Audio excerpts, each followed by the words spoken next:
Hey, everybody. Welcome back to Geek Out here in Old Town Burleson. As always, I'm your favorite bearded hero, Charles, and this is my sidekick, Chandler. Hello. Um, Tonight, as we do every Monday, we will go through the new DC books that are available for sale tomorrow, Tuesday, the Fourth. 4th. Yep. Yes. Gotcha.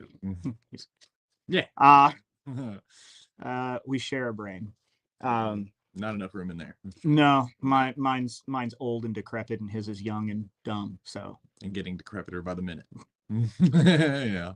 but so we're gonna go through the new DC books for the week, and we're gonna do a couple of games and some collectibles, but that's only gonna take a quick minute. And after we're done with that, then, as promised, we're going to rant about Marvel Knights. Yeah. The good, the bad, and the really bad. Yeah. It's mostly good though. It's actually mostly good until Yeah. you get to the on-screen versions. Well, yeah. The on-screen versions will be a whole fun rant. Yeah, shit show. It's a shit show.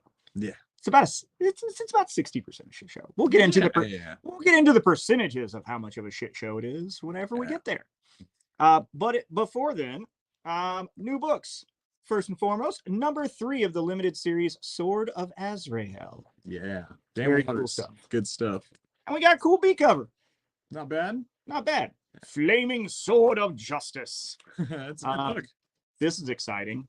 Another facsimile. Another facsimile. And it's not just a normal facsimile, it's an epic facsimile. It is a facsimile of Superman #1. Yeah. With that iconic yellow cover. It's the best. Complete story of the daring exploits of the one and only Superman. 64 pages of action. I promise we won't go through all 64 pages because it is all Superman. Yeah. But there's Pa Kent yelling at little baby Clark for picking up furniture. But yeah, same thing. All this classic, beautiful artwork. Joe Shuster. Doing a really good job. Honestly, those early Superman books are pretty good, actually. They actually are really good stories. An opportunity of a lifetime. Superman in Action Comics invites you to become a charter member of the Superman of America. Calling all red-blooded young Americans. That's amazing. Charter membership is limited. Don't wait. Do you want to be a charter member of the Superman fan club? Yeah, I do. Supermen of America. Yeah, the Supermen of America. The Supermen of America. There's a lot of us out there. The bunch. You get a beautifully colored certificate of membership suitable for framing. Mm. A large membership button in full cover with a patented clasp. That patented clasp is important because it's 1940. Imagine if you had that stuff nowadays. I bet it'd be worth a lot, actually. It's probably worth a dumb amount. Yeah. Superman secret code, which you must have to read Superman's secret message in every issue of Action Comics. Okay, that's kind of cool. That is kind of cool. Got a little decoder device. Man, if they sent you like a Jimmy Olsen like signal watch, that would just that would be everything to me. I'd be wearing that all the time. You would. Oh yeah. Man, there's another ad for They really wanted you to add that. Yeah, for sure. A couple of unique, a couple of individuals who he's playing football. Look at his old football helmet. He's killing it. Yeah. Back when it was all leather. All leather helmets. Yeah. Man, that's good stuff. It is good stuff, man. Superman. Beautiful. Superman comics are the best. Yes. And you can get your the year's best bargain. You can get an electric telephone set. Yeah. Follow the adventures of the one and only Superman in every issue of Action Comics. Why is Zatanna on the front then? Because he was in Action Comics. No, but still, put Superman on the front. Damn it, he's the best one. Also, another startling Zatara adventure. See, ad for other comics. So really cool, classic. Oh, again, you get a blank cartridge pistol. 6-shot automatic. A 22 caliber popular revolver. You get an automatic repeating BB pistol. That's badass. And you can always get your G-Man bifolding badge. You can just impersonate a police officer just out the back of your Superman comic. So what's up? Let's see, how much does it cost? 29 cents to get an authentic G-Man badge. Yeah. 50 cents The revolver is not mailable though, so it's 50 cents. And rush coupon and 3 cents for a catalog. $5.50 for the automatic pistol though. So that's the one you want. But only a quarter for the repeating BB gun. Man, 1940 was wild. The cover on the back too. That's just iconic. Yeah. Yep. One of the best. Anyway, Superman. Superman facsimile edition. Yeah. Beautiful. That's just awesome. Getting a lot of facsimiles lately. Yeah, it's yeah. You know, we're doing the super classic ones right now, so I'm not mad at it. No. Just let's pump the brakes on the facsimiles. Let's not get Yeah. do them too often. They're no longer fun. Yeah. But back to 2022. Batman 128. Mr. Chip Zdarsky is doing a ridiculously awesome run on this. So it is hopefully very it lasts. Good. It will. As long as Chip's on the book, it'll be good. Yeah. Hey, it's not a complete week unless we have a bunch of Bat books. Too many Bat books. That's always but do the kiddos need an all ages book? Batman Watch, Night Watch #2. So all ages book, fun. I think that one's only going to be like 3 or 4 or something like that. Yeah, I think it is a limited series, which is kind of sad. We do need some all ages books. We so do. The fact that, I'm not yes, we have too many daggum Bat books right now. Yeah, but, we could nick one of the 87 other titles and keep an all ages going. Yeah. Whatever. I mean, I'm like Nick, the Audio Adventures. We don't need that one. Yeah. Not that I'm mad about Audio Adventures, but put that trash on Audible. Yeah. Put it on Audible. That's fun. You still get the story. It's Audio Adventures. It's Audio Adventures. Yeah. Yeah. Ridiculous. So the only reason why I'm giving this book a pass, so it is Black Adam Justice Society Files. This week's issue has the best James Bond, the second best James Bond himself, Pierce Brosnan, on the cover. Oh, who doesn't love Pierce Brosnan? It's the best. And if you don't love Pierce Brosnan, you're wrong. Right? He's the dad from Mamma Mia. He is the dad from Mamma Mia. Yeah. He sings, and he's the second best James Bond. He's GoldenEye. Well, he's not GoldenEye. GoldenEye's an excellent movie. Yeah, it's great. Yeah. But for this movie, he is Dr. Fate, and he's actually a really good choice for Dr. Fate. He is actually. He looks really good in the suit. He looks really good out of the suit. He's exactly like the personality type for Kent Nelson, you know. He is. Yeah. And just look at Pierce. Look at Pierce Brosnan. How can you not love him? Everybody likes Pierce Brosnan. Everybody loves Pierce. He's the best. If you don't, you're wrong. Yeah. Dark Crisis on Infinite Earths, number 5 of 7. Almost done. Almost done. Thank God. It's all right. It's pretty. It's not bad. It's not bad. It was actually a really good start, really good setup. I need to catch up on it. So yeah, for sure. But, and then you have a cool V cover with Wonder Girl front and center and Booster freaking Gold. Booster Gold's the man, dude. Yeah, you got. What is the Frankenstein dude?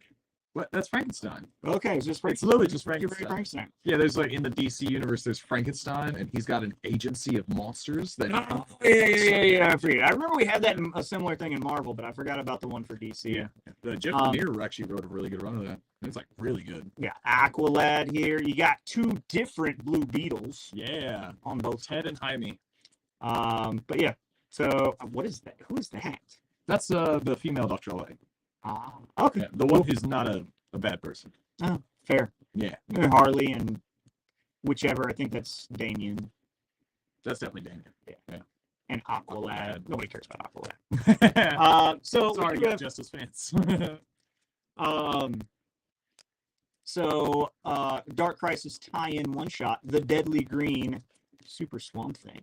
Yeah, Swamp Thing. Swamp Thing's pretty darn awesome. Love Swamp Thing. That's a really good variant cover, actually. And the variant is really cool. You got him taking control of Clark Kal-El himself. It's great. Swamp Thing. Superman Swamp Thing. That's crazy. So we got Gotham City Year 1. Yeah, this is going to be a good book. Year 1s are always solid. There hasn't been a Year 1 that I haven't enjoyed. So that's actually the variant cover right there. It's really good creative team behind the A cover. Yes, Tom King. It's Tom King. He's always doing a good job. Yeah. Gotham too. Yep. Great artist. Did some of the best Green Arrow ever. So if we didn't, this isn't technically a it's basically it's basically a Batman book. You got a foil cover for Mr. Joker. Yeah. What was this? It was Joker. It is Joker, the Man Who Stopped Laughing, #1. Yeah. You got that cool B cover. And then you got, I mean, it's a cool A cover. It is mad at it. It's a cool cover. Yeah. We just had like 3 Joker books though. Monkey Prince. I wonder if this got any better. I read the first like 2 or 3, and it wasn't too bad. It was fun. It was goofy. I mean, it was kind of a lighthearted, like, I would equate it to like some 66 Batman style, like some classic silliness. Goofy. But Monkey Prince #7. He's fighting good old Arthur Curry, Aquaman. He says, "Don't make me boop your nose again." Which is, I think that's just funny. That alone might make more. And then last but not least, for the comics, you got issue 5 of Miss Poison Ivy, which Poison Ivy and Harley Quinn's show just ended the 3rd season the other day. And yes, it was kind of sad that we're not going to get another season for another year. But we are getting 2 more seasons. So that's that's good news. Yeah. So let's do something funny that we like to do sometimes here, and just see how many Bat books out of the books that we got. So let's sort of Azrael, sort of. So Azrael counts because he's a Batman bad guy for sure. That's 1.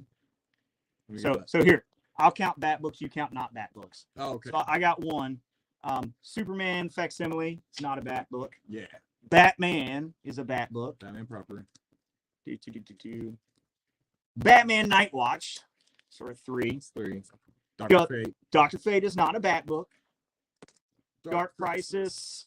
That counts for me, I think. Counts as it's everybody. It's everybody, so we're gonna give that a pass. Yeah. Dark Crisis. That's okay. 4 for the tie-in. Okay. Gotham City Year 1. I'm at 4. That's a Bat book. Joker is a Bat book. So that's 5 for me. Yeah. And then Monkey Prince is 5 for you, and Poison Ivy is a Batman villain, so that's 6. So of 11 new books this week, 6 are Batman related. 60% of them are Batman. Ridiculous. Hi, Ryan. How are you doing today? But yeah, so that's comics for this week. Next, we got some trades. So we've got one of those cool YA teen young adult graphic novels, Constantine, Distorted Illusions. These T for Teen books are pretty fun. They've got some. They're slightly more intense, so I wouldn't recommend them for the kiddos, but they got stuff that junior high, I would say they're really good for junior high readers. Yeah, they're like good like preteen books, basically. Yeah, they're not so serious that you would want to read them as a grown-up. They're not badly written. They're solid, but there's a couple that like won some awards and did some good stuff. Yeah, they normally have. Hey, Jason. They normally have more teen related in themes. Next, it is Halloween, so there's another Bat book in my hand. Yeah, there's another one. But this one I'm not mad at. So this is Batman: The Long Halloween, the prequel, Haunted Night Deluxe Edition. So it's October, so Haunted Night. This is one I'm sorry, but Jeff Loeb is one of the best Batman writers of all time. Probably. Just for those few stories he did. Yeah. I mean, it's not like he's written a whole bunch, but what he has written has been immaculately awesome. Yeah. I haven't read one that I don't like yet. So no. Next, Milestone returns, Hardware Season 1. Yeah, Hardware's awesome. Hardware is pretty awesome. Yeah, really underappreciated character. He is so great. Bill Sienkiewicz is doing some art on it too. Yep. Along with Dennis Cowan, they're fantastic, especially when they're working together. Yeah. Yep. All right, and last but not least, for trade paperbacks, I think this is least. We have an Absolute Edition, and if you don't know about Absolute Editions are the cream of the crop. They take some of the best books for the most part normally. And they put them in artist format and artist sizing, and they remaster and upscale everything, and they give them in these to give you a comparison. Regular trade. Yeah. Absolute.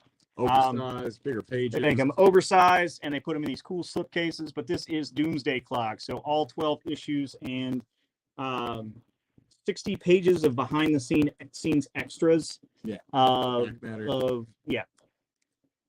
Doomsday Clock. So pretty cool. Absolute. I'm a big Absolute Edition fan. I collect as many of these as I can personally. I have a whole bookcase dedicated to just Absolute Editions. It does look sick, Alex. But yeah, we've discussed our disdain.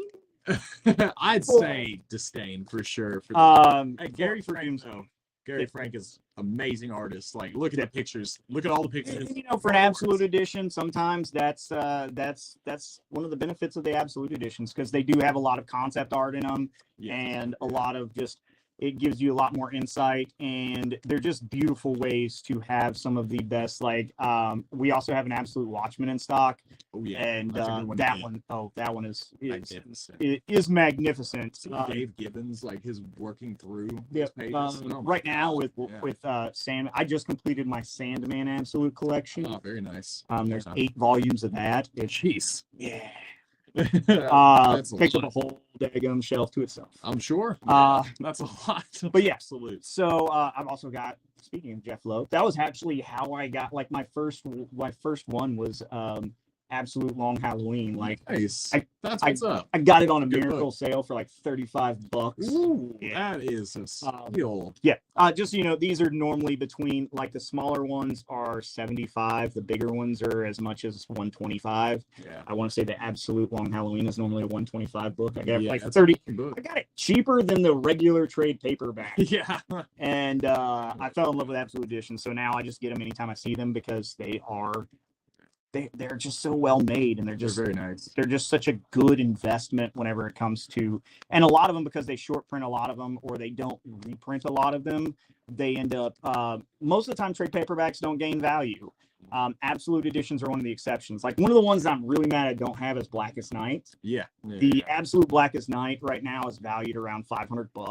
Mm-hmm. So I'm not adding that one to my collection anytime soon. But yeah, so Absolute editions are typically a good investment, because they do gain value considerably, and they're just beautiful and look very nice. really, really good. Mm-hmm. But that is all of the books that we have for you today.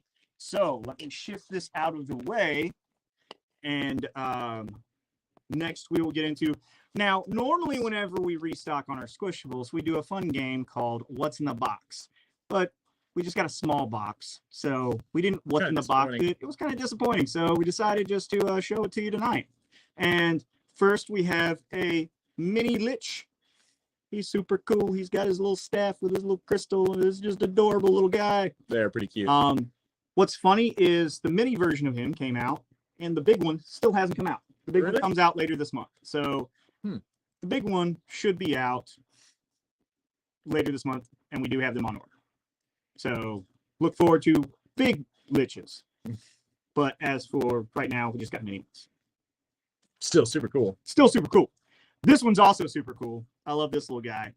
It's a little Reaper. It's just a tiny little Grim Reaper. Tiny little Grim Reaper. And you remember Dead Like Me? Yes, what I do. That was a great show. Phenomenal stuff. I just want to help get you where you're going. It's adorable. And what's more adorable than a tiny little Grim Reaper? Yeah. A big one. A big one. Yeah. So same dude, about 3 times the size. So how adorable is this tiny little scythe? It's like blue. A little blue. Nice. It's just there. Anyway, so that's that. And then the last product that we want to talk about is, there's actually a really cool game, and it's not really new necessarily. It is new to us. We just started carrying it. A lot of people have been asking us to bring this in, and I put them on stack in the opposite direction. So nice. There are 2 seasons, technically 3, but Dice Throne. Dice Throne is a fun card and dice game where and the cool thing is that you don't have to get these in any kind of order. There are 10 of them that are available. Jeez. Each one comes with a different character. Now you can get this, like I could bust this open right now. Me and Chandler could play just this. And the season 1 box 1 is Barbarian versus Moon Elf. And every character plays a little bit different. Every character has a little bit different card set. It's, like I said, it's card and dice sets. And everyone plays a little different. And they have a hero complexity that gets more complicated. So you kind of can grow with the game. But yeah, so we got all of the ones that have come out so far we have in stock. So you've got Barbarian versus Moon Elf is season 1, episode 1. Monk versus Paladin. That's actually is kind of cool. Yeah, and they looked it. Like, looks like the Avatar and just it does look like Aang. Yeah. And then you've got Treant versus Ninja. So you've got Groot versus a ninja. And then you've got Gunslinger versus Samurai. So That's awesome. You got Lady McCree and then versus Samurai. Should Lady McCready. Lady McCree, like from Overwatch. Yeah, I know what you were talking about. Sadly, Overwatch 1 is dead now, and they're relaunching for Overwatch 2. Is it really? Yeah. That sucks. And then Tactician versus Huntress. So you've got an aging M. Bison versus Vixen. Yes. versus Vixen. Yeah. Then you've got Cursed Pirate versus Artificer. Artificer. Yeah. Yeah. Cool. You got a mad scientist and a female Shanks. Female Shanks. Next you've got Seraph and Vampire Lord. So for all the emos. Which is And they recently, apparently, in this game did so well, it was originally a Kickstarter game, that they got the Disney license. And the first one for Marvel is Captain Marvel and Black Panther. So you got that. And then the second one is Black Widow versus Doctor Strange. And I believe they're coming out with more of the Marvel ones too. So I don't see how Black Widow could even it's Doctor Strange, man. It's like, she gonna shoot him? Yeah. I mean, I guess that would work. Any core sets? Well, so the core set is really just multiple expansions. So it's just really just they just ship each one of the expansions separately. The core set was part of the Kickstarter thing, where if you dropped in a certain amount, you would get just I think it for whenever they did it Kickstarter, it was if you did the Kickstarter, you got season 1, and then if you did the second one, you got season 2. So gotcha. Looks like we might have sold one of them because I thought there was 4 in season 1. Yeah, I think there's 4 in each season. So someone sold it under our noses. So we might have already sold one, but yeah. So there's one that was missing because I was pretty sure that there was one more. But yeah, so there's 4 games per season. So with the Kickstarter, the core set was the entire season at one time, but retail locations get them one at a time or one pairing at a time. But they are pretty cool. So with that, we got a couple of housekeeping stuff that we need to mention before we get into our crazy rant. First and foremost, this Sunday we have MetaZoo tournament. Oh, that's right. Yeah, the MetaZoo tournament. MetaZoo tournament will be at noon on Sunday when we open. Will be registration, and the game actually starts at 1, or the tournament actually starts at 1. It is a $15 buy-in. You get packs just for entering, and the prize support is really cool. It is box, so depending upon your placing, you get more packs. First place gets a box. Second place splits a box with third place. I don't remember. I don't have it in front of me, but yeah, lots of prize support for it. And it is also the guy who's putting it on for us. People that are putting it on for us it's also a medal tournament. So first, second, and third place will get little shiny medals that say that they want. That is pretty sweet. I want a medal. I know. I want a medal that says I love comics. This is one that says I won. I win comics. I win comics. Yeah. It's just a picture of us stepping over Jeff Johns. Yeah. That'd be great. Backhanding Mark Millar. Consistency is key. I would love that. I love a lot of things Mark Millar did, but I love 3 things he's done. The rest piss me off. So next Monday, we will do another episode of the Charles and Chandler show. Yes. Later, we'll discuss on what we're going to do because, as y'all know, we do a lot of stuff on the fly. And we don't know what we're going to do next week, but we'll ask you later. We're going to figure it out at the end, honestly. If you're listening to us rant, while we're ranting about Marvel Knights tonight, you can make suggestions of what we should rant about next week. Yes. we were surprised that X-Men only took us 1 week. So that was kind of a shock that it only took us one week to marathon through this. Yeah, we did kind of rock through that pretty quickly. But so many of them are so bad. But I will tell you, because not this coming weekend, but the following weekend, the weekend of the 13th, we're going to be in Irving for Dallas Fan Fest. Yes, we will. And then the following weekend, we're going to be in Fort Worth for Cowtown Comic Con. Mm-hmm. And so for the next 2 weeks after that, we are not going to do a show, at least a Charles and Chandler show, because we're going to be excessively exhausted from doing back-to-back conventions. So we'll still do Monday Night Treasures or Monday Night Madness and be like, yo, this is the new stuff, but it's going to be a one and done really quick for Monday Night Madness and Tuesday Night Treasures, instead of doing our usual marathon rants. But if you'd like to rant with us, Dallas Fan Festival is the weekend of the 13th. And at the Irving Colinas, I don't know what it is. It's the Irving Convention. The Irving Convention Center. Lots of cool people are going to be there. Matt Smith from Doctor Who is going to be there. Really? Yes. Oh my God. I mean, I guess he's from that new Game of Thrones show too. He is. He's like the best character. Yeah. He's like a real piece of shit. I really like watching he's him. So terrible. They're also going to Stephen Amell's going to be there. So no way. Yeah. I should know more about this convention than I'm going to, I think. He totally should. And then there's a couple other people that I'm blanking on right now. But so there's going to be some cool people there. Sandman is going to be there. I forget the actor's name. The guy with the face and the emo. The guy with the face. Yeah, super emo guy. Yeah. Jenna Coleman. She was the Joanna Constantine is going to be there also. She was also in Doctor Who. Oh, nice. So there's going to be some really cool people there, and Desire is going to be there too. Oh, nice. They're going to much the same. So you get the three big characters. Hope they get Death. They get Death too, though. That'd be sweet. I'd be like, I love you in the Good Place. She's fantastic. But yeah, so that's going to be a very big eventful weekend. There's going to be some cool people there. There's going to be some voice actors, some comic creators. So that's going to be a cool weekend. So come see us at our booth there. Yes.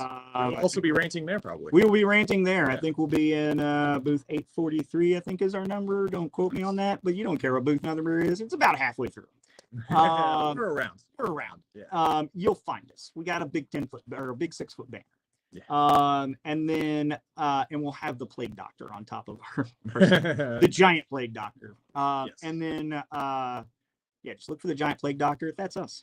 Mm-hmm. And then at Cowtown Comic Con, it's going to be at the Will Rogers in Old Town or in downtown Fort Worth in the stockyard area.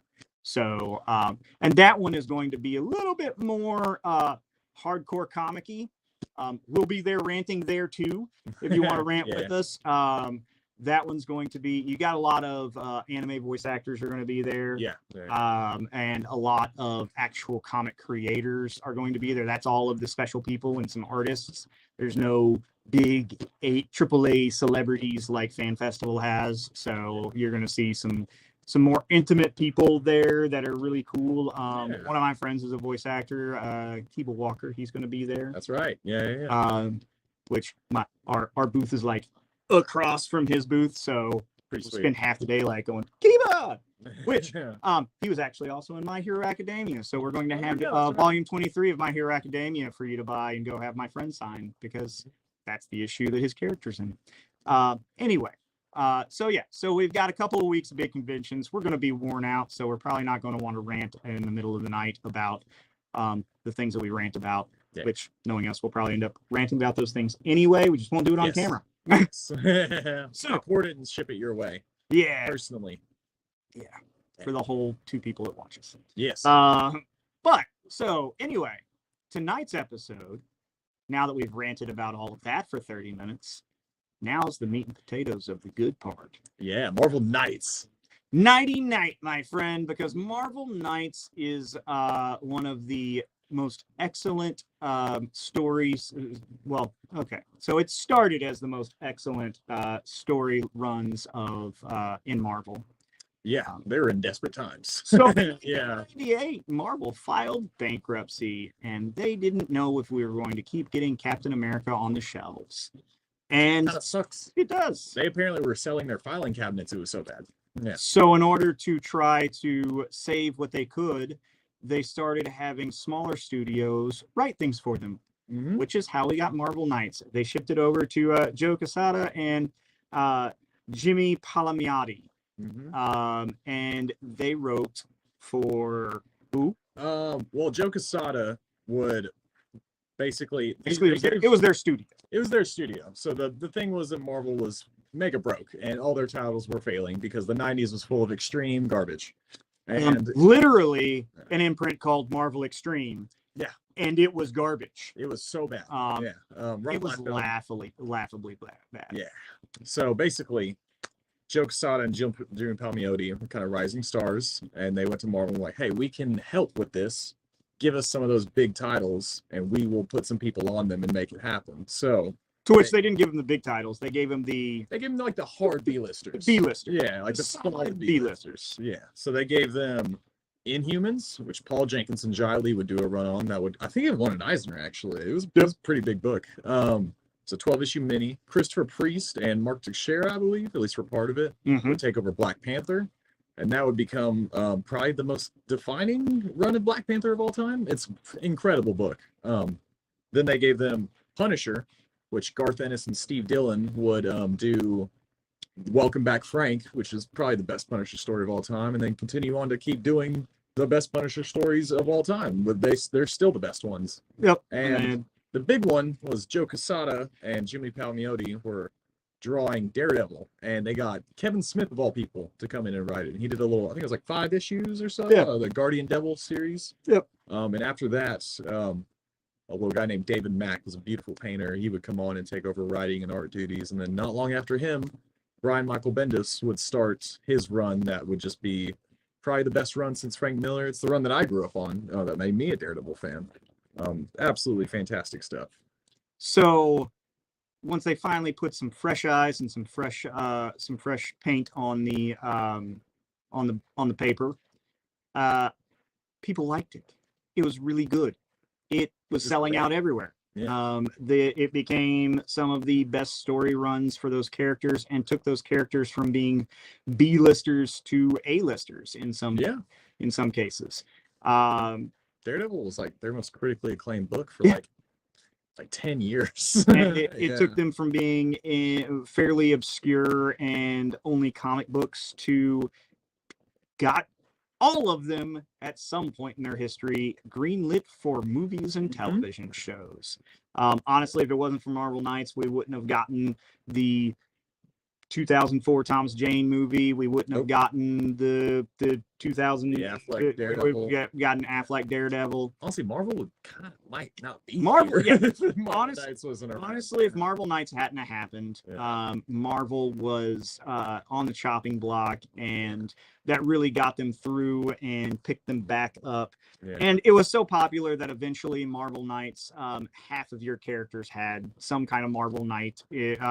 Black Widow got a Marvel Knight run eventually. Now, Black Widow. Captain America had one. Moon Knight. Spider-Man had a really terrible one by Mark Millar. Speaking of, there's a bunch of good ones. The Sentry, that's where his miniseries came from. The Sentry, that's a good book. That was a good book. Really good book. The same thing that did Inhumans. So, you got a lot of Marvel Knights literally saved the comic side of Marvel Comics. Yes. And gave us really opened up the ability for a lot of these characters to get more exposure in films. And then with the success of Blade, who eventually also became a Marvel Knight,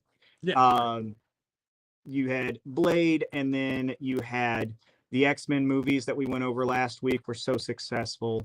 And then that propelled the Spider-Man movie, and then the Spider-Man movie. All of those 3 movies really allowed them to start taking, because Marvel Knights became so popular, they took those 4 characters, and they decided to start giving them movies, because they still didn't have the rights to things like Fantastic Four. That was still Fox. They didn't have the rights. And honestly, they didn't even have the rights to those movies. They didn't have the rights to anything. So It's the major titles. But like Fantastic Four, Spider-Man, X-Men, those were the big ones. And they sold those off because they were so they broke. were broke. Yep. Yeah. So they sold the rights to the film rights to those, and Lionsgate picked up the film rights to them, and that was pretty much the who did make? I forgot who made Daredevil, because Daredevil is actually the first one. Was who did make that? Was it a Lionsgate film?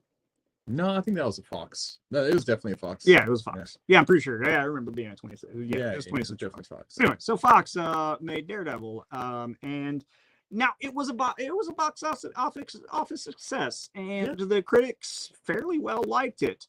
Got medium. The comic fans, however, did not.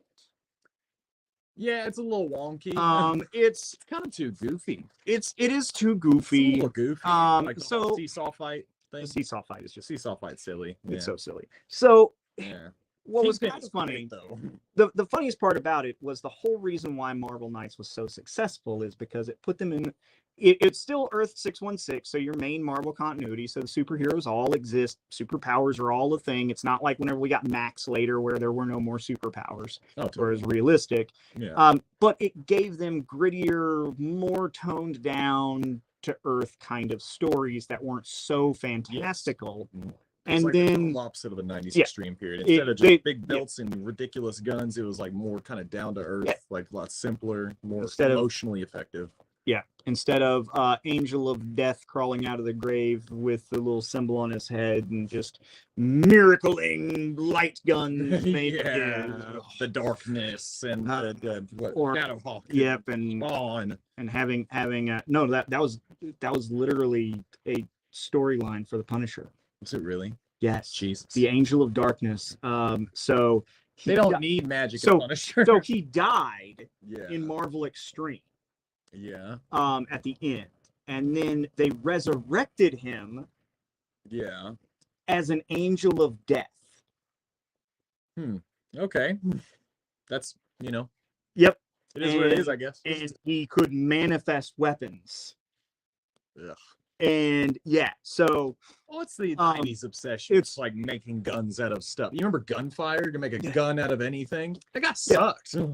But so that story arc was really bad and really goofy. It did have some cool artwork, but it was so bad. It was so badly written and so goofy. And so that was also like Marvel Knights turned around and was like, nah, we're not doing this stuff. No. We're gonna put Ennis on here, and it's cartoonishly violent. We'll get into that in a minute too. I love Ennis. So we'll skip to Daredevil, since Daredevil, like, year-wise, is first. So in 2003, we got Ben Affleck's Daredevil, which, like we said, was it's okay. It's okay. If you are not a comic book Daredevil fan, it is an entertaining film that does things, and it tries to explain a lot of stuff. But if you are a comic book fan, it takes so many liberties with the source material that outside of the basic, this is how he started, everything else is off the rails. Now, there was a director's cut in 2004 that was direct to DVD that did fix some of it. Yeah, and Coolio's in it. Coolio is it? Rest in peace, Coolio. Yep. Bullseye was weird in that movie, but they really leaned into Bullseye's pretty weird in the comics. He's kind of a weird psycho. Colin Farrell was honestly probably the best thing about that movie, because he leaned into the 1980s style of Bullseye. Like Frank Miller, Frank Miller, like crazy Bullseye. Flicking peanuts into old ladies' throats and stuff. I love it. So honestly, like, that was probably the most comic accurate part of it was Bullseye. Kingpin was actually really good in that too. Michael Clark Duncan. Also rest in peace. Great actor. Oh yeah, no, he was great. He had the little diamond cane and everything. Diamond cane. He was wearing a great suit. I mean, he wasn't wearing a great suit, but he wasn't wearing the but it's still good stuff. It was an interesting choice for Kingpin, but fantastic choice. But I think that I think that he did a very good job with the character that he had, but they Yes. honestly didn't write him super well in that. Not really. I mean, he didn't. it's not he's not written well. He's not in it as much as you think. The whole purpose of Kingpin is that he runs the city and he is very intelligent. And he doesn't need to be the big like just scary person that he is, because mentally he is scary. Yeah. And then whenever he just has to be, he'll beat the crap out of you and throw you across a room, and has, depending upon your writer, superhuman strength and superhuman like resistance. Pretty much superhuman. Yeah, he's just, it's all like, it's supposed to be. He's kind of small for Kingpin. Body fat. Yeah, kind of small for Kingpin. I clocked up was huge. I can't he's the biggest guy you get. Yeah, at the time, he's the biggest dude you get. I mean, honestly, but yeah. So in 2005, they shit the bus and made that Elektra movie. Mentioning that. Or your tattoos come to life. That movie was so bad. What a film. Yep. I remember. And I saw both of these in the theater. Oh, cool. Yeah. I mean, we were starved for like superhero content back then. We got like maybe one every year or two, maybe. Well, so it's funny, Elektra. And I never was a real big Jennifer Garner fan. Yeah. But I don't even remember what the other movie was. But me and my wife were like, we had date night. We were gonna go see a movie. Yeah. And she's like, well, we kind of liked Daredevil, so let's go see Elektra. And I was like, I don't really want to see Elektra. I want to see whatever this other movie is. And I can't even remember what the other movie is. But she won. We went to go see Elektra. And at the end of the movie, she just looked at me and she was like, I'm sorry. My bad. We should go and see the other one. And I remember the other one was like a good movie that we ended up watching on DVD and like really enjoying. But I don't remember what the movie was. So now I'm going to have to go look in my internet history to see what opened the same weekend of Elektra so I can remember what to... But anyway, Elektra was terrible. It was trash. It was garbage. And honestly, like, you didn't even need to see Daredevil to watch it, other than all you had to know was she died at the end of Daredevil. Yeah. Spoiler alert. It's been 15 years. They did the classic Frank Miller with the shirt poking out the back with the knife in it. Yeah. You know, Bullseye killed her. It's a whole thing. It's like it's a big moment in Daredevil. Yep. Yeah. Didn't paralyze him though. No. I wish he had. Yep. Yeah. And then, we didn't touch Daredevil on television for 10 years. But whenever we did, God, it was good. We did it well. It was really good. In 2015, Charlie Cox came to us and gave us the Netflix in MCU, but not MCU. Yeah. It's its own thing. It's its own thing. It's its own thing. It should be. I think that the Netflix universe is really cool, and the fact that they kind of all like they made references to the MCU proper, which was fine, but the MCU proper didn't give two shits about the Netflix. No, so not at all. Not at all. I mean, it honestly, for the better. This series is so like mature and rough and really, really violent that it would not fit in tonally with, like, if Iron Man just kind of flew by in an episode of that, you'd be like, that is terrible. Yeah, we don't need that at all. No, I think that I think they could have gingerly probably done it, but of course also, like, the superheroes in the MCU proper don't give a shit about Hell's Kitchen. They really don't. They don't care about the poor people. Hell's Kitchen. Daredevil's all they got, man. Yeah. Daredevil and Frank Castle are the only people they got. And that sucks. Yeah. Yeah. Because one of them's crying and hugging crosses all day, and the other one will probably kill you for littering. Yes. Yeah. Pick it up. Speaking of like that show in Marvel Knights, a lot of that stuff was pulled straight out of Marvel Knights comics. Like literally Garth Ennis, the whole Daredevil rooftop scene with Punisher, that's from Garth Ennis's Marvel Knights run of Punisher. And a lot of the inspiration for Daredevil was, a lot of it was from Frank Miller, because you're just not going to get around the Frank Miller. So Daredevil. It was Frank Miller or Ennis. Like, that was the two things that we really got in those shows. A little bit of the Bendis kind of stuff, like the old known his identity and stuff like that. It's just good. It's just really good. It's really good. If you didn't watch it, it's now on Disney Plus. Is it? Yeah. Nice. Whenever Netflix lost all their licenses and they pulled it, Disney put it all on. That's the reason why Disney Plus had an update to make you select your maturity. There are now parental controls on it. Before that, there weren't. But they decided, we're going to put our M-rated properties on here, and we're going to so that all of the Marvel universe is together. That's good because Daredevil like literally tortures some people like episode 2. Yeah. It's great. And then so 2018 was the end of his run there. Yep. End of the third season. Or so we thought.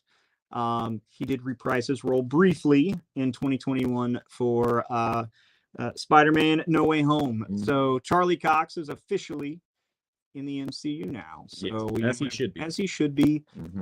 And they've been teasing him on She-Hulk this whole damn time. We got to see. Just show him to me. Yeah, we got him to me, man. So the new dude who makes suits for the supers, we got to see his Actually, helmet. I like that guy. Yeah, we got to see his helmet in a box. So the yellow suit. So we know we're going to. So hopefully we'll get to see him soon. But we better. But yeah, I mean, it's a show about a lawyer. I mean, how are you not gonna have them both? They're homies. They're both, and they're both defense attorneys. They are. So it's like they also like anytime either one of them is in legal trouble, they represent each other. I think is the best. Yeah. So yeah. So he's in the MCU. Hopefully we'll see him in She-Hulk in the next few days. I think we only have 2 episodes of She-Hulk left. Something like that. Yeah. So yeah. And then so going back to in films, going back to the Marvel Knights. So that pretty much gives us Daredevil. One of my favorite characters, Frank Castle, the Punisher. In 1989. So this is the first one. Now this predates Marvel Knights, but we're going to mention it. Dolph Lundgren. Bad choice for Punisher. Off the bat. That movie, we still don't know why or how it was called Punisher because it's not really not. Yeah. Like, there's like one or two scenes that they kind of pulled from comics, but a bad guy kidnaps a bunch of mob boss kids, and instead of in true Punisher fashion, just going, sucks for you, you're mob bosses, go save your own damn kids. He goes and saves them. He lives in the sewer like a Ninja Turtle. I mean, Punisher he sits in the sewer. He has he sits on a little like pillow, naked, meditating. Yeah, that's weird. Punisher meditates on murder. He didn't have the iconic skull T-shirt. Which is like that's like the bare minimum. Yeah, that's the bare minimum. That's like he come on. The only time we saw the skull was he had custom knives, and the end handle of his knives had the Punisher skull, had a little 3D Punisher skull on them. So stupid. And he would throw knives, but he would also shoot you and blow you up. But you wouldn't know it was the Punisher unless he threw a knife at you. It's just some dude. And then at the end, he saves the kids and like the big mob boss's son. He's like, "Why did you save us?" And he goes, "Because you have the opportunity to be better than your parents," or some bullshit like that. Punisher's not in motivational speaking. No, it was Terabad. It barely had anything to do with Punisher or comics. It was just like, we have the license to this and let's do it. And we did a terrible job at it. Pretty much. The director decided he didn't want to use the skull on the chest because he thought it looked too hokey. That ridiculous. From there, it was just trash. Yeah. Trash. Bad. So trash that he did have a brief appearance on Punisher. Did have a brief appearance on the Spider-Man cartoon where he had laser guns. Yeah, and he was wearing like a trench coat. He was wearing a trench coat. Yeah, and blue, and he wasn't able to shoot anybody because well, they weren't allowed to shoot people in general. Yeah. He wasn't allowed to punch people. Spider-Man. Yeah, that's why it's all kicks and webbing. Yeah. So I was like, how are you gonna have a kid show with the Punisher and he's not allowed to do any Punisher-y things? We also had Blade. But yeah, we had Blade who Morbius didn't even bite people. Yeah, no, it was just that show was goofy. It's a good show, though. It was a great show. Great stories. Like, they had lots of things. They worked around a lot of the stuff, but it was kind of funny, the things they couldn't do. Yeah. So in 2004, Lionsgate gave us a very good movie with Thomas Jane. Okay. It is a good movie. I will not say that it is a bad movie. I thoroughly enjoy this movie. It used to be one of my comfort watches. However, They play with the story so much that it's barely Punisher. They do take a handful of things straight from the comics. Like, it's literally Welcome Back Frank with a lot of changes to it's the synopsis of Welcome Back Frank. Yeah. I mean, you've got Dave. Yep. His neighbor with all the piercings. You've got the Russian comes in. Yeah, the Russian's played by Kevin Nash. Yeah. He doesn't kill him in the same way though. Yep. Nope. In the comic, he rolled a fat man on top of him and suffocated him to death. And that's the level we're talking with Garth Ennis comics. Garth Ennis is ridiculous. You remember when he came back as like a lady, and then he shot him onto an island, and then nuked the island. That's the Punisher I like. That's the best. So it had some really cool things in it, but like stabs a dude through his mouth while his mouth is open, so you just see the blade sideways. Yeah, so some really cool kills, some really awesome stuff in that movie. Tom Jane was actually like, whenever Tim Bradstreet was drawing the covers for Punisher Max and Punisher and Marvel Knights Punisher, that was like Tom Jane was who was in his head as he was drawing. It was a good pick. It was a really good pick. Tom Jane was excellent. The movie was fun, heartbreaking at times, but the changes are definitely for the worst. The changes really messed up the comic side. They kind of alienated the comic book fans by making so many drastic changes. Yeah. They put it in Tampa for some reason. Yeah. They created a villain for it where they could have just made it Manucci. Really? Yeah, just make it Manucci. He was on family vacation in Puerto Rico for some reason. Yeah. They killed his whole family, like his aunties, his nieces, his nephews. Yeah. Like they killed everybody. I kind of appreciate that part. I'm like, hey, let's go all for it. But why do we have to be in Puerto Rico? Why aren't we just in the Bronx at the park, like how it always how it happens? Yeah. And it's just some random gangsters. Yeah. So it doesn't have to be like I hate when it's like a targeted hit on him. Yes. I think that's garbage. It's like if Batman's family is killed by a targeted hit. Looking at you, Joker movie, you shit film with a great performance. Bad move. You did bad things. That's off topic. I'm sorry. No, I'm totally fine with that. Are you excited for the musical of Joker? God no. I love musicals, but I do too. Really not looking forward to that. Go to hell. But yeah, so they bastardized some really good stories and made a good film, but a bad Punisher movie. Yeah. And then, so fast forward a few years, but it was commercially successful. So if it's commercially successful, you get a follow-up movie.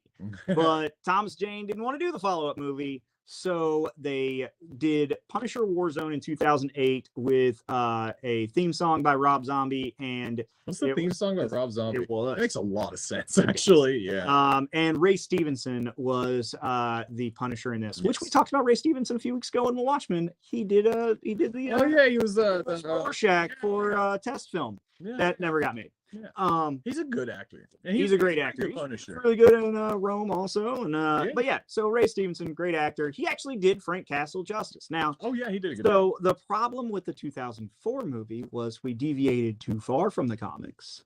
The problem with the 2008 Punisher Warzone is that it's like the same thing. We went in the so far opposite direction that it was goofy as shit.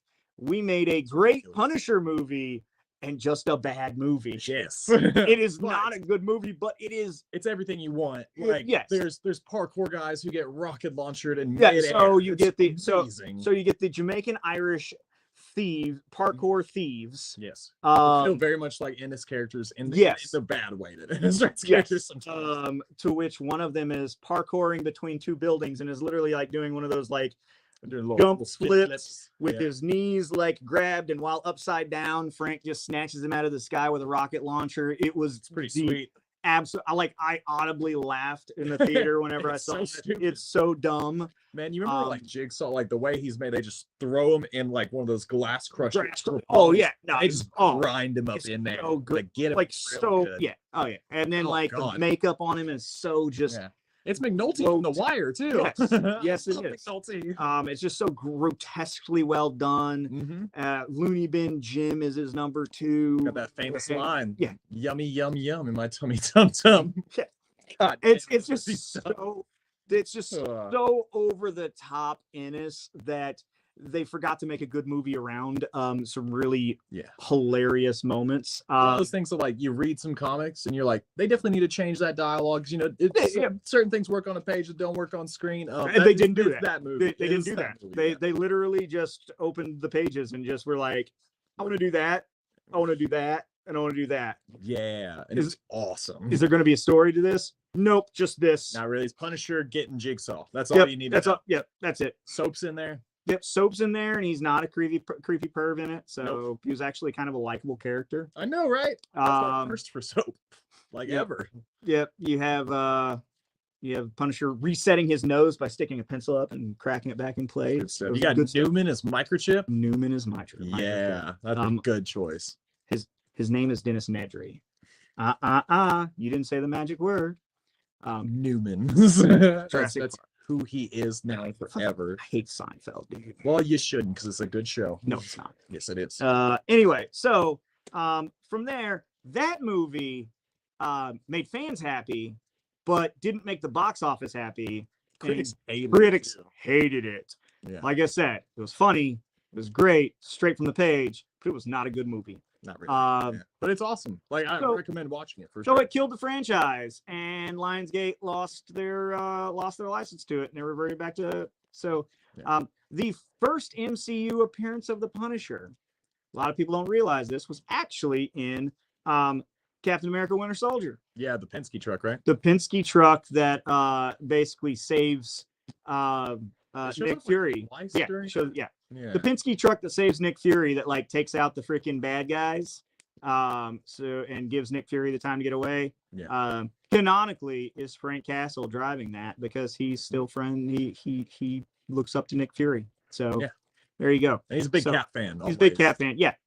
He's always a big Cap fan. He doesn't fight Cap. He notoriously will literally just let Cap wail on him, because he's like, I'm not going to hit you back, dude. Yeah. You're the only one. Yep. You're the only one who I will never touch. Yeah. So really cool, little kind of homage, but if you count it as an actual appearance. But in 2016, in season 2 of Daredevil, we get Jon Bernthal. We got the best. Those 4 episodes are the best Punisher on screen ever. That was magnificent. It was so well writing him into it. It fits so much of the tone. Yeah. And it got the Punisher perfect. Mm-hmm. It really did in the Daredevil show. It was you could not have asked for a better person executing the character, a better story, and a better just explanation, and just the back and forth on the rooftop of the I put them in the ground so they don't do it again. Yeah.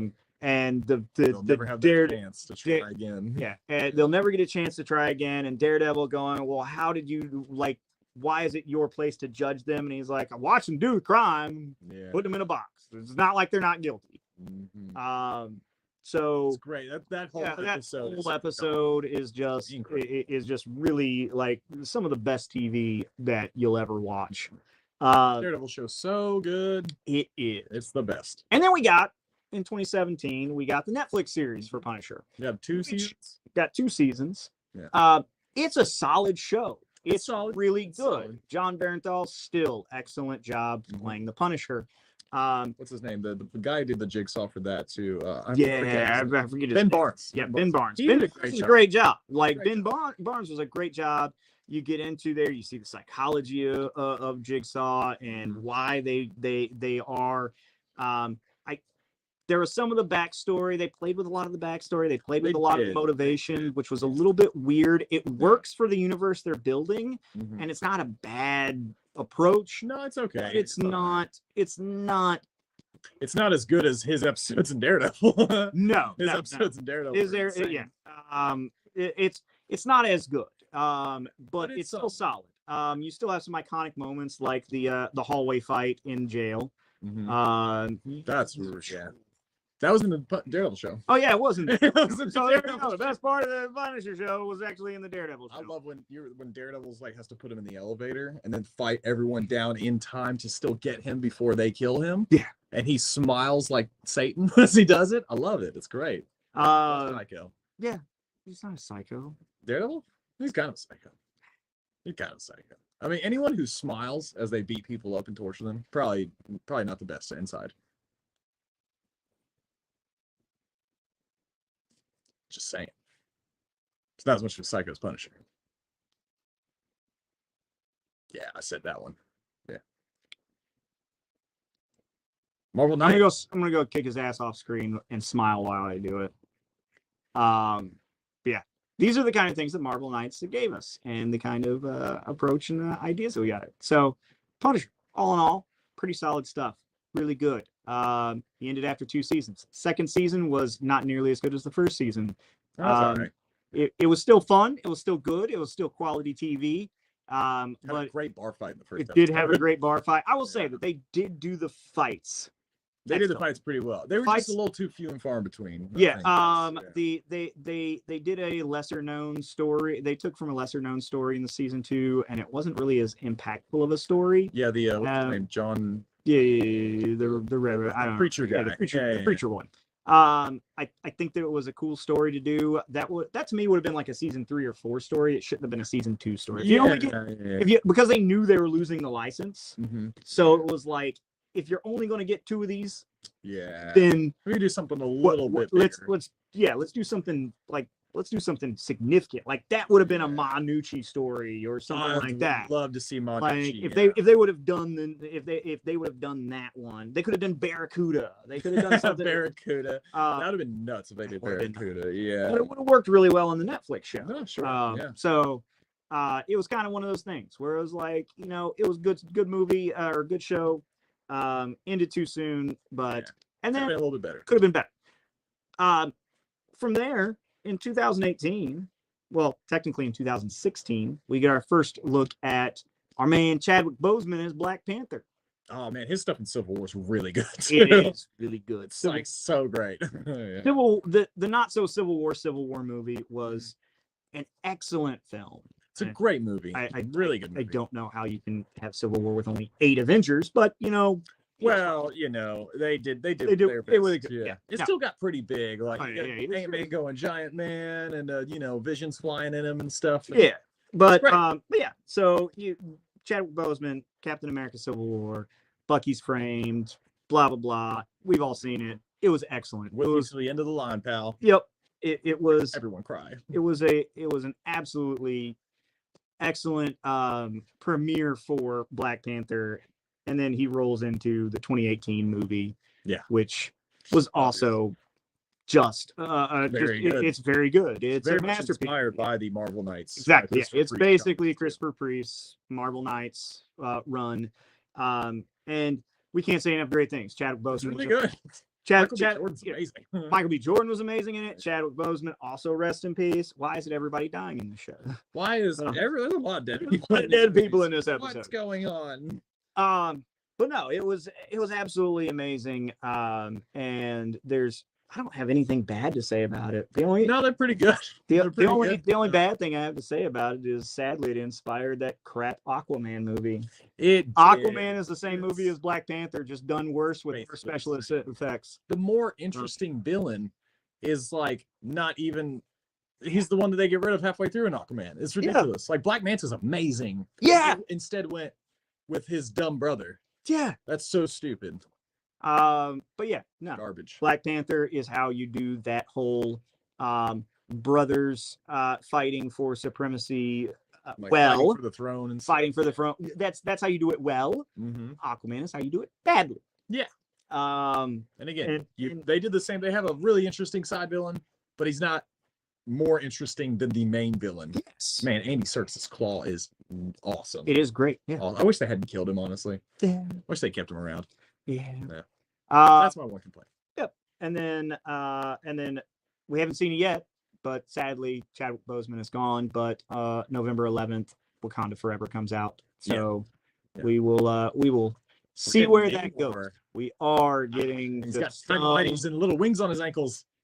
I love it. I love it so much. I love that they're going very accurate. I love that Mhm. people. I love that everybody was like, "Well, it doesn't look enough like the comic book." So literally, Marvel is now just okay, fine. We'll double down. Fine. We'll make it exactly like. Yeah. Like, I hope Namor's just like yeah. the biggest piece of shit in that movie. Oh, I'm He sure better he will. be. Like He's such an like asshole. the like clips that we've gotten of him in trailers. He's just a piece of shit already. Good.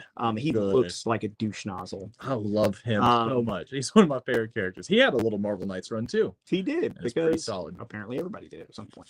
Yeah, But yeah, pretty much everybody. so Black Panther, can't wait for Wakanda Forever. We'll see what happens. We'll probably go watch that together and then tell you all about it afterwards if you'd like us to. Yeah. We'll rant about that. We're definitely gonna go see fucking Black Adam and rail on it because there's no way. There's no way that movie's gonna be good. There's no way this movie's gonna be good. It's got the Justice Society in it, and they're just like, "Hey, Grace. Hello, Mike. Hey. Hello, Milo." I didn't say we're not all going to go see it. I just said I was going to go see it. Chandler can join the family to go see Black Panther. Black Panther is my youngest son's favorite character. That's right. So we're going to have to go see it as a family. But he refuses to read the books. Yeah, like I've given him like comic. Unbelievable. Like, yeah. Now he'll watch all the YouTube videos in the world about it. Yeah. That's where I mean, honestly, he can tell you almost anything about anything, which is ridiculous, but he hasn't read a single comic about it. It's called cheating. But The Rock's in it. Yes, Jason. The Rock is in Black Adam, and it's going to be The Rock. I love The Rock. I'm not knocking on The Rock. I absolutely love Dwayne The Rock Johnson. Man, The Rock, he is a great person and a very entertaining. He is the most electrifying man in entertainment. Yes.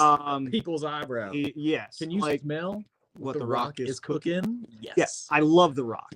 So great. But this movie is going to be one of the worst things that we watched this year. It doesn't look good. Yeah. Black Adam is such a cool character and has such a great backstory and so much history and lore to him that the fact that we're shoehorning a Justice Society of America movie in and just calling it a Black Adam movie. I don't even mind that as much. It just seems like they're just really hitting you over the head with the whole anti-hero thing about it. Yeah. You know what I mean? Like, oh, I kill people, but I'm cool. You know? Yeah. No, like, come on, let it develop naturally. Yeah. I got a feeling we're going to get one of two things is going to happen. It's either going to be very short and it's just going to be like, here's 8 minutes of an origin story. Yeah. And now we're in modern days and JSA. Yeah. Or we're going to get an ungodly long movie that gives us a halfway decent, cool origin story. Yeah. And then it's going to time jump and we're going to get a trash movie of him fighting JSA. Well, it's definitely gonna be the JSA fighting him. You know, you're just not gonna get around that. But you know, yes, why didn't they just put him in Shazam?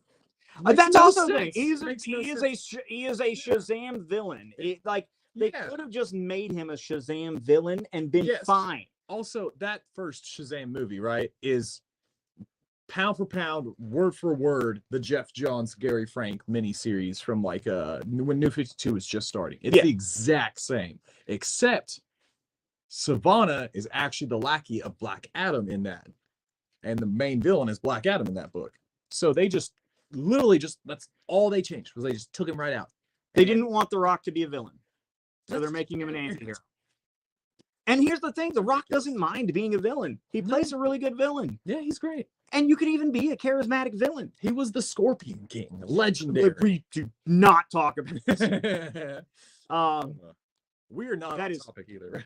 No, we're really not. But we only have one topic left, and we only have one thing left to talk about, and it's just as painful as what this Black Adam movie is going to be. And that I don't know about that. Is the Inhuman. Oh, did you watch any of it? I've seen a little bit. Okay. This is way more painful. This is probably going to be the worst comic adaptation you ever got. I wouldn't go there, but I would. I quite like Inhumans. Inhumans are a great team. Like they're cool. Like they're super royal family from Attilia or something. It's on the moon. Yeah. They're a great like family of superheroes, and they're basically like weirder X-Men who live on the moon, and the leader doesn't talk because if he does, his voice is so powerful it will blow the world in half. And they have a Yeah. dog the size of, they have a Like the- teleporting dog the size of a Volkswagen Bug. Yeah. And his name's Lockjaw, and he's really sweet. He's a nice guy. He's a He good boy. He is the second best dog in all of comics. And if you like ranting, just read any comic with Maximus the Mad, and you'll be hella satisfied. I love that guy. Yeah. It's good stuff. But this show, though, that they made was very bad. So in Agents of S.H.I.E.L.D. in 2014, which that show was pretty solid for most of its seasons. It's okay. Hi, Logan. I already talked about all the conventions, Grace. I talked about him at the top of the show. Well, actually, I talked about him between like dead middle. Yep, dead middle between the comics and the ranting. I talked about conventions. Yes. So in 2014, Agents of S.H.I.E.L.D. Basically revealed that the Inhumans were a thing, and then they were building towards a Phase 3 2016 movie, and the movie was canceled. Yeah, because the movie was supposed to have Vin Diesel as Black Bolt. Yes. Which was ironic because we would get Vin Diesel not saying a word, being totally silent, and he voices Groot over there. So we get his voice also in the MCU, and then just him. He's not a bad pick, honestly. If he doesn't he's really suit the whole time, like, yeah, I'd take Well, I that. mean, honestly, do we really even count him saying "I am Groot" 37 different ways as? I do. Because you watch that man in the booth, and you can tell he puts his heart and soul in that. Dude, you sometime look up the YouTube videos of him recording his Iron Giant lines, because it's just him sitting like this, like he's just looking at his paper, and then he just goes, "Tree," and it is amazing. It is everything you want. No, I like watching the videos of him doing Groot. Because he also recorded like all of the foreign dubs. Yeah, he did all of it. languages. So it was actually kind of it's entertaining watching him do it in Chinese. Yeah, it's a great job. No, it is for a dude who says like literally one phrase. It's pretty great job. It makes me cry every time when he says "We are Groot." we Oh yeah, damn it. struggled to say that extra syllable. Yeah. But yeah. Yeah. Yeah. Inhumans, the movie got canceled 2016. Mm-hmm. But in 2017, they gave us a TV show. Now, the pilot was a 90-minute, well, it was like almost 90-minute long, and they aired it in IMAX. Yeah, at theaters for like what, a couple weeks? It was a 2-week thing, and Yeah, most yeah. theaters didn't run it past the first weekend. No, because it's so bad. It is atrociously, terribly, just disgusting. Like, didn't even really get the characters right either. so the casting was fine. Casting is the, fine. The, Casting's the whole, fine. like No problem all of with the actors had good, and like some of them like took it really, really serious. Like, the actress that played Medusa, like she was written so terribly, but she was like super excited, and she was like, "Oh, like whenever they're like, we're just gonna CGI your hair," she was like, "Nah, let me like wear a like." She wanted to wear like a modified wig. But even then, it didn't matter because they couldn't afford to do hair effects, so they shaved her head in episode 2. Yeah, and then just stayed that way for the rest of the time. Yep. Black so Bolt's not even in a costume like ever. Maximus's outfit is actually pretty dead on, but his outfit's a trench coat. Yeah. Maximus, also great casting for Maximus. We got Ramsey Bolton. That dude's amazing. Really like perfect pick. Looks exactly like him too. Isn't it weird that he's basically the hero? Yeah. But it's odd. Yeah, it's bad CG, bad writing, bad characters, bad character development. Yeah. Good actors for the characters. My favorite Inhuman is Karnak. And man, he got the worst end of the stick. Because he's just a giant CG monster. No, he's the what do you got, the flaw guy. Oh, the flaw. Okay, the weird monk dude. Oh yeah. Yeah, but nah, it's bad. Yeah. It's all really bad. Yeah. Why do they do this? I watched the pilot. I wanted my 90 minutes of my life back. Yeah. A lot of it's set in Hawaii. No, so they crash land on Hawaii. That was the whole thing. It was like because they couldn't afford to make it on the moon, they crash landed on Hawaii. And so originally it was supposed to be a side story for a season of Agents of Shield, That would make more sense. Yeah. and it was just supposed to be sprinkled in there, and Shield was supposed to help them save the Yeah, world. sure. That would But make they sense. decided that they wanted to try to just basically kickstart them their own universe, so that Disney would have two shows about superheroes that were adjacent to the MCU, but not. Yeah. It's also like that would have been way better because you could try it out first, and then if it was really good, then make the spinoff. But Yep. that But they takes didn't. They tried to Yeah. spin off it, and it was just so unbelievably bad that it was canceled after only 8 episodes. Mhm. And I'm sure that it's on. Actually, I know that it's on Disney Plus. Yeah, it's definitely on Disney. If you want to hurt yourself, go watch it. Yeah. It's also done by the showrunner who did the back half of Dexter, aka the bad ones, and they put that guy in charge. We It's dumb see a move. lot of what were we talking about last week? Where X-Men, where they screwed shit up. Yeah, and then- Simon and then- Kinberg. Yep, Simon Kinberg. Yep, I got screwed shit failed up. all the way up to the top Yeah. by the end. Yeah, and then he killed the franchise. Yep. It's amazing. And then in 2022, though, Yeah, this year, earlier. a little bit of redemption. Yeah. The same actor plays Black Bolt gets to be in his full uniform. Yeah, and it And- looked great. He's got the little tuning fork. Yeah. Oh, that's fantastic. And about 3 minutes into doing that, he gets killed by Scarlet Witch. Chops his head like a grape. Yep. But They did show the voice though, like a Yeah. couple times, like when he shouted Doctor Strange to death. yeah. Well, that was literally that's what I love about Black Bolt. All it took was a whisper to literally annihilate a man. I Yeah. love it. I love So it was a bit of a redemption for him. a little bit. Like I think that he Little got like that. So but that is all of Marvel Knights on. Yeah, the screen. in the movie forms. Yeah. The comics were obviously very successful, and like we said, they were just throwing characters at Marvel Knights. Take Spider-Man, take Moon Knight, do whatever you want. And after a while, they became so good and popular that Joe Quesada, who started all this, would get promoted to editor-in-chief. And so basically, that style would just kind of take over the Marvel universe in general. Mhm. So Marvel Knights was, I wouldn't say like bumped down, but basically they just did like more. You don't have to be series. You didn't have to be Marvel Knights if everything was Marvel Knights. Exactly. Yeah. So they just used it for like really good, little more creator-driven series, such as like Silver Surfer, Requiem, but that Asad Ribic did and stuff. But And they did a brief, was it 2016, 2017? They did a brief like 12-issue run of Marvel Knights where everybody kind of came together. Yes. The original Marvel Knights. yeah. So back when this was really popular, they did a team book called Marvel Knights, and it was Daredevil getting a team together, and it was him and Black Widow, Luke Cage, Moon Knight, and Punisher. well, they were just trying to stop the Punisher. That's right. Yeah. Yeah. And a couple others that I can't remember. There were Daggers in there. I remember Mhm. there's a weird one. But so Marvel Knights basically went defunct in 2013, like because it was just like where this whole style is in the Marvel universe proper now. Yeah. So in 2018 or so, they did a little 6-issue mini Marvel Knights 20th Yeah. anniversary, and they brought all that back and did the team again, and it was pretty good. Yep. Yeah. So And that's pretty much that's the story of Marvel Marvel Knights. yeah. It's all great. Literally any Marvel Knights book from like 1999 to 2006 or so when they started doing the miniseries, they're all phenomenal.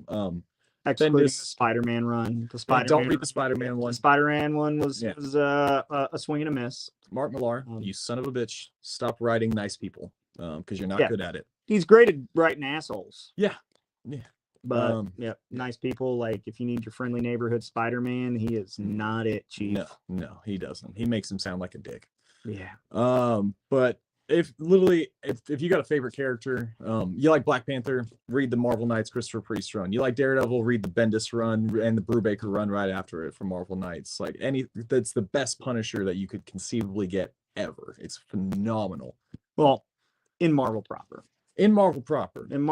I mean, Max. it's still Ennis Max Stewart. is, yeah, it's still Ennis. Max. Yeah. Max is better as a whole, but in yeah, Marvel yeah. proper, in the actual universe, in Marvel universe, I'd still say Welcome Back Frank is a better story than a Marvel Max or Punisher Max entirely. Welcome Back Frank is like a masterpiece of Punisher fiction. It really is. It's phenomenal. I won't disagree with that. That is probably the best story arc that he's had. Yeah. Born is a close second. Born's pretty good.